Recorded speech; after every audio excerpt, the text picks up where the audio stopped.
Sugar patients kidney డ్యామేజ్ని ముందుగా ఎలా తెలుసుకోవాలి?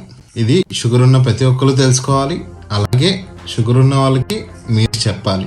Hi, this is doctor Kalasagar, MD general physician. నా దగ్గరికి ఒక పేషెంట్ వచ్చారు. అతనికి ఒక 10 years నుంచి షుగర్ ఉంది. ఎప్పుడు రొటీన్ టెస్ట్ చేయించుకుంటూ ఉంటారు, అంతా నార్మల్ అనుకుంటున్నారు. కానీ ఈసారి నా దగ్గరికి వచ్చినప్పుడు నేను ఒక రొటీన్ టెస్ట్ యాడ్ చేశాను. అదే యూరిన్ అల్బుమిన్ క్రియాటిన్ రేషియో.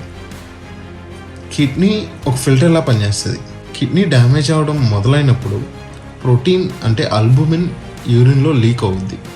ఆ లీక్ని మెజర్ చేసేదే యూరిన్ అల్బుమిన్ క్రియాటిన్ రేషియో. ఈ పేషెంట్కి క్రియాటిన్ నార్మల్గా ఉంది, కానీ యూరిన్ అల్బుమిన్ క్రియాటిన్ రేషియో హైగా ఉంది. అంటే డ్యామేజ్ ముందుగానే స్టార్ట్ అయింది, కానీ ఎర్లీ స్టేజ్లో ఉంది. ఇప్పుడు తగిన మందులు బీపీ షుగర్ని కంట్రోల్ చేసి పెడితే కిడ్నీ డ్యామేజ్ని మనం స్లో చేయొచ్చు.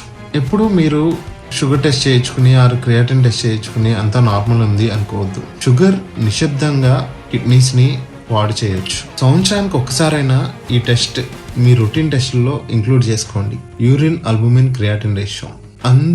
దానివలన ఎంతో కొంత డ్యామేజ్ని మీరు ముందుగానే కనిపెట్టి ఆపొచ్చు. ఇది మీకు తెలిసిన షుగర్ పేషెంట్స్ అందరికీ షేర్ చేయండి, లైక్ చేయండి. Thank you.